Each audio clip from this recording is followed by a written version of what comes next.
ایک شرط ہی ہے. اس نے کہا حضور ایسی جگہ کہاں ہے؟ ایسی جگہ ہے اللہ کی سلطنت سے خارج ہو کر کے جو گناہ کرنا ہے کر لو. کہا یہ تو ممکن نہیں ہے. کہا دوسری کوئی شرط؟ محبوب الہی نے کہا ہاں ایک اور شرط ہے, گناہ کرنے کی خواہش ہو تو اس وقت گناہ کرنا جب تیرا رب غافل ہو, تیرا رب سو رہا ہو. کہا دونوں بھی چیزیں ناممکن ہیں, نہ ایک ذرہ اس کی سلطنت سے خارج ہے اور نہ ایک لمحہ کے لیے میرا مولا غافل ہے. لا اللہ لا الہ الا هو الحی القیوم لا تأخذہ سنۃ ولا نوم. وہ اللہ ہے جس کو نہ اونگ آتی ہے نہ نیند آتی ہے. مولا تعالیٰ ایک لمحے کے لیے بھی غافل نہیں تم سے. تب پھر اس نے کہا کہ حضور یہ دونوں ناممکن ہے. تو محبوب الہی نے فرمایا تو پھر شرم آنی چاہیے کہ اسی کی سلطنت میں, اسی کی زمین پر, اسی کا کھا کر اسی کے سامنے گناہ کرے. اس سے بڑی بے باکی کیا ہو سکتی ہے؟ اس سے بڑی بے باکی کیا ہے؟ پھر بھی وہ مولا رحیم ہے کہ تمہارے عیبوں کو چھپاتا ہی رہتا ہے, جلدی پکڑ نہیں کرتا, فوراً عذاب نازل نہیں کرتا. اب آؤ میں تمہیں پچے کی بات بتانے جا رہا ہوں. ہماری تفسیر کا لب لباب ہے, یہ خلاصہ ہے. عذابات تو بہت آئے, عذابوں نے ہلاک کر دیا, زمین کو اٹھا کر کے پلٹ دیا گیا ہے قوم سمود پر, قوم صدوم پر زمین اٹھائی گئی تھی. ایک قوم ایسی جن کو اللہ نے بندر بنائے, ایک قوم ایسی جن کو اللہ نے خنزیر بنایا, چہرے بگاڑ دیے گئے, زمین کو کھول دیا گیا, پوری قوم کو دھسا دیا گیا. آج بھی بہت ساری جگہ کھدائی میں پرانے شہر ملتے ہیں, ہاں پرانی آبادیاں ملتی ہیں, کسی نہ کسی زمانے میں وہ دھسے ہوئے لوگ ہوں گے, شہر کے شہر نیچے زمین پر دھس گئے ہیں. یہ سب عذابات آئے. لیکن ہم نے آج ہی کے پارے میں ایک آیت یہ بھی تلاوت کی کہ کچھ لوگوں نے کہا رسول پاک صلی اللہ تعالی علیہ وسلم کی بارگاہ میں کہ اگر اللہ تبارک و تعالی ہے تو پھر پتھروں کی بارش ہم پر کر دی جائے, ہمیں فامطر علینا حجارۃ من السماء, آسمان سے ہمیں پتھروں کی بارش کر دی جائے. رب تعالیٰ نے جواب میں کیا فرمایا؟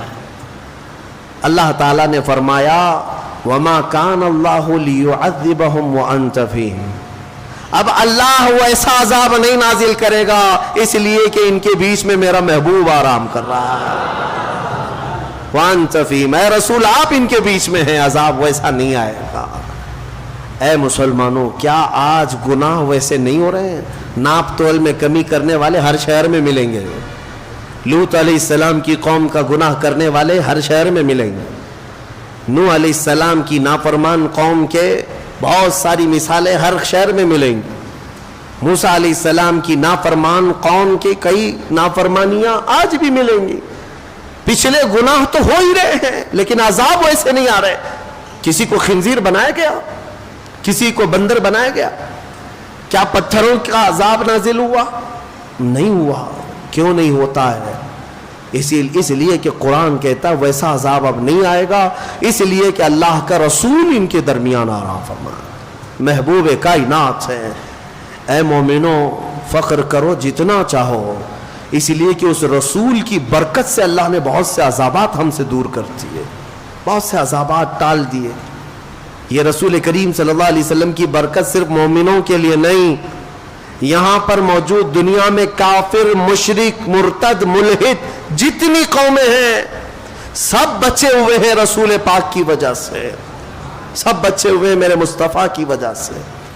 نبی آخر الزمان صلی اللہ تعالی علیہ وسلم کا ہمارے درمیان ہونا یہ کتنا بڑا رحمت کا سبب ہے. اے میرے عزیزو, اس لیے میں کہتا ہوں کہ کم از کم تمہیں اگر اپنی ویلیو معلوم ہو جائے, تمہیں اپنی حیثیت معلوم ہو جائے کہ تم کون ہو, تو پھر ادھر ادھر منہ کبھی نہیں مارو گے, ادھر ادھر ہاتھ کبھی نہیں پھیلاؤ گے, اس کے نگر ڈگر دیکھو گی بھی نہیں, کیونکہ تمہاری حیثیت کیا ہے تمہیں پتہ چل جائے. تمہیں اندازہ بھی نہیں ہے کہ اللہ نے تمہیں کون سی قوم میں پیدا کیا. اے عزیز مسلمانوں، اللہ نے اس امت میں پیدا کیا تمہیں جس میں پیدا ہونے کی تمنا پچھلے نبی بھی کیا کرتے تھے. بنی اسرائیل کے انبیاء دعا کرتے تھے. تم کو بغیر مانگے اللہ نے اس امت میں پیدا کیا. مانگ کے آئے تھے دنیا میں، بغیر مانگے پیدا کیا ہے. حضرت سفیان ثوری رحمۃ اللہ علیہ سے ایک روایت ہے، کتنی پیاری بات وہ کہتے ہیں. ارشاد فرماتے ہیں کہ اے رسول پاک کے امتی، جب تجھے یہ معلوم ہے کہ تیرے بغیر مانگے اللہ نے تجھے اپنے محبوب کی امت میں بنایا، تو کیا وہ تیرے مانگنے پر اپنی جنت نہیں عطا کرے گا؟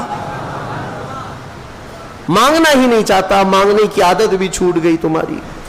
بہرحال میرے عزیزو، عذابات نہیں آتے آج تو اس لیے نہیں کہ تم نیک ہو. عذابات اس لیے نہیں آتے اس لیے نہیں کہ ہم بہت بڑے عبادت گزار ہو گئے. عذابات اس لیے نہیں آتے کہ ہمارے رسول کی رحمت ساتھ میں ہے. اور پھر میں یہ بات کہوں گا، حضور پاک صلی اللہ تعالیٰ علیہ وسلم کا بھی یہ احسان ہے ہمارے اوپر. حضور کا یہ احسان ہے ہمارے اوپر کہ ہمارے درمیان آرام کر رہے ہیں. تم کتنے خوش قسمت ہو، جب چاہو میرے مصطفیٰ کی حاضری کے لیے مدینے جا سکتے ہو.